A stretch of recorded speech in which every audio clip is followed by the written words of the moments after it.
எல்லோருக்கும் வணக்கம். எல்லாரும் எப்படி இருக்கீங்க?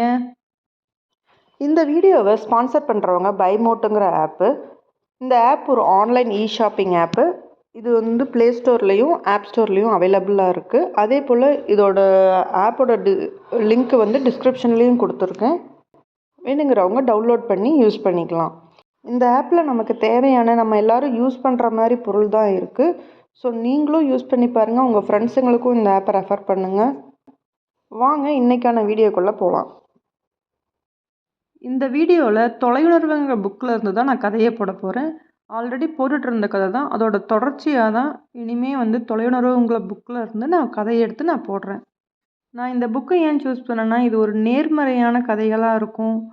நம்ம மனசில் இருக்கிற கெட்ட எண்ணங்களை வந்து அழிக்கிறதுக்கு ஒரு ஹெல்ப்ஃபுல்லாகவும் யூஸ்ஃபுல்லாகவும் இருக்கும். எக்ஸாம்பிளுக்கு பயம், நெகட்டிவாக திங்க் பண்ணுறது, இந்த மாதிரியெல்லாம் இருந்து எப்படி நம்ம மீண்டு வர்றதுங்கிறது தான் இந்த புக்கில் வந்து கதையாக இருக்கும். நிறைய பேருக்கு தெரிஞ்சிருக்கலாம், சில பேருக்கு தெரியாமலும் இருக்கலாம். கண்டிப்பாக ஏதோ ஒரு வகையில் இது யூஸ்ஃபுல்லாக தான் இருக்கும். இந்த சேனலுக்கு சப்போர்ட் பண்ணுறவங்க சப்ஸ்கிரைப் பண்ணுங்கள். வாங்க கதைக்குள்ளே போகலாம். தன் வெற்றிக்கு எதிராக யாரோ செயல்பட்டு கொண்டிருந்ததாக நம்பியவன். நம்மளில் சில பேர் ஒரு விஷயத்தை நினச்சி அதை முடிக்கணும்னு நினச்சி அந்த பாதையில் போயிட்டுருப்போம். நிறைய முயற்சிகளையும் எடுப்போம். ஆனால் நிறைய தடங்கல்கள் வரும்.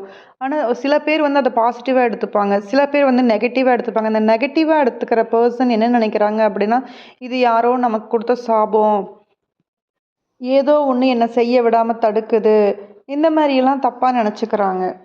இங்கேயும் அப்படி தான். 2 ஃப்ரெண்ட்ஸுங்க பேசிகிட்டு இருக்காங்க.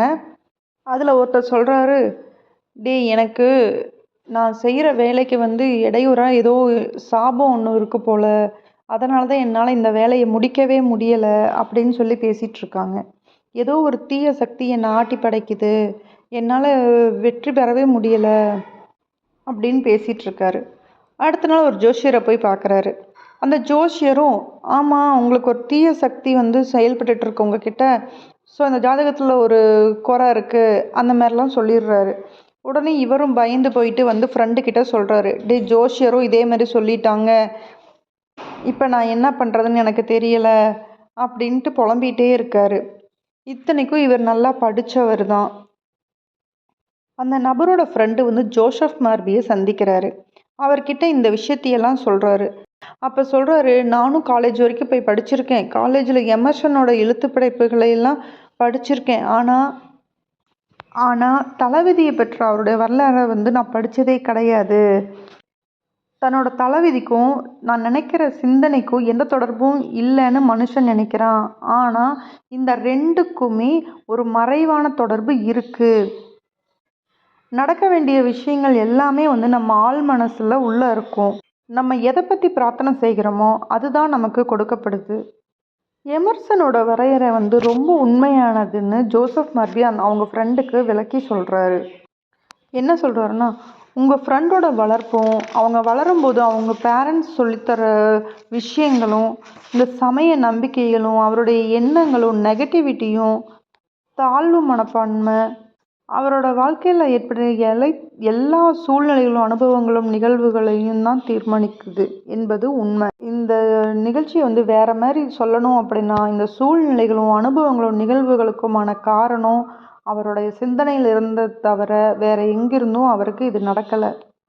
சின்ன வயசுலேருந்து அவங்க கேட்டது, வளர்ந்த விதம், அனுபவித்த அனுபவங்கள், சூழ்நிலைகள், இதை பொறுத்து தான் வந்து அவருக்கு இந்த மாதிரி ஒரு சிந்தனைகளும் ஆள் மனசில் பதிய ஆரம்பிச்சிருக்கு. அதுக்கு ஏற்றாற்போலவே அவருடைய சிந்தனைகளும் நம்பிக்கைகளுக்கும் ஏற்றாற்போலவே ஆழ்மனமும் அவருக்கு விடை கொடுத்துட்டு இருக்கு. அதனால தான் இந்த மாதிரியெல்லாம் அவருக்கு நினைக்க தோணுது அப்படிங்கிற உண்மையை வந்து விளக்கி சொன்னார். ஜோஷியர் நல்லதையும் சொல்லுவார், கெட்டதையும் சொல்லுவார்.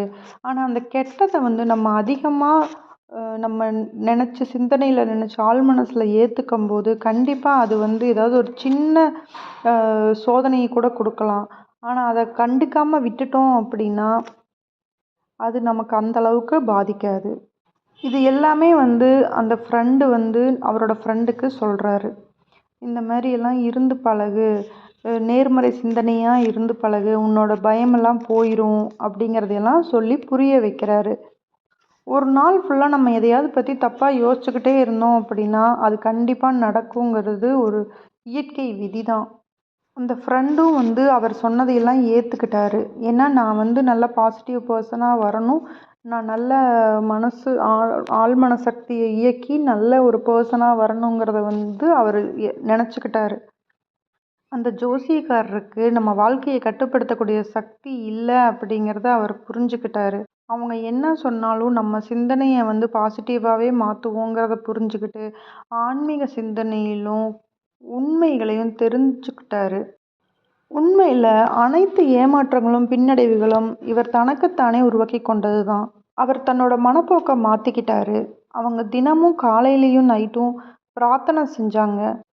அது என்ன பிரார்த்தனைன்னு அவர் எழுதியும் வச்சுக்கிட்டாரு. எழுதியும் கொடுத்ததை வந்து எழுதி வச்சு பத்திரமா வச்சுக்கிட்டு காலையிலையும் நைட்லேயும் அதை நினச்சிக்கிட்டே அதை படித்தாங்க. வேறு எதை பற்றியும் அவரோட சிந்தனை இருக்கக்கூடாதுன்னு சொல்லியிருந்தாங்க. அந்த பிரார்த்தனை என்ன அப்படின்னா, இன்று கடவுளின் நாள். நான் மகிழ்ச்சியையும் வெற்றியையும் செழிப்பையும் மன அமைதியையும் தேர்ந்தெடுக்கிறேன். நாள் முழுவதும் தெய்வீகமான முறையில் நான் வழி நடத்தப்படுகிறேன். நான் மேற்கொள்ளும் எதுவொன்றும் செழிப்புறுகிறது. வெற்றி, மன அமைதி, செழிப்பு ஆகியவை குறித்த என் எண்ணங்களிலிருந்து என் கவனம் சிதறும் போதெல்லாம் நான் உடனடியாக கடவுளை பற்றியும் அவருடைய அன்பை பற்றியும் சிந்திப்பேன். அவர் என் மீது அக்கறை கொண்டிருக்கிறார் என்பதை நான் அறிவேன். நான் ஒரு ஆன்மீக ரீதியான காந்தம் போன்றவன். என் சேவைகளை விரும்புகின்ற வாடிக்கையாளர்களை நான் என்னிடம் கவர்ந்திழுக்கிறேன். நான் தினமும் சிறப்பான சேவைகளை வழங்குகிறேன். நான் மேற்கொள்ளும் அனைத்து முயற்சிகளிலும் நான் வெற்றிகரமாக திகழ்கிறேன். என் கடைக்குள்ளும் என் வாழ்க்கைக்குள்ளும் அடியெடுத்து வைக்கின்ற அனைவரையும் நான் மனதார ஆசீர்வதிக்கிறேன். அவர்களை செழிப்புற செய்கிறேன். இந்த எண்ணங்கள் அனைத்தும் இப்போது என் ஆழ்மனதிற்குள் பதிவாகி கொண்டிருக்கின்றன. அபரிமிதம், பாதுகாப்பு, மன அமைதி ஆகியவற்றின் வடிவில் அவை என் வாழ்வில் மெய்ப்படுகின்றன. நான் மிகவும் அற்புதமாக உணர்கிறேன். அந்த நபர் அதை புரிஞ்சுக்கிட்டு அவரோட மனசை மாற்றிக்கிட்டு உண்மையை புரிஞ்சு தெரிஞ்சுக்கிட்டங்காட்டி அவரோட மொத்த வாழ்க்கையையும் பரிபூர்ணமாக மாற்றிக்கிட்டாரு. அவரோட லைஃபே வந்து சேஞ்ச் ஆகிடுச்சு. இந்த வீடியோ உங்களுக்கு பிடிச்சிருந்தா லைக் பண்ணுங்கள், ஷேர் பண்ணுங்கள். அடுத்த கதையில் பார்க்கலாம். தேங்க்யூ.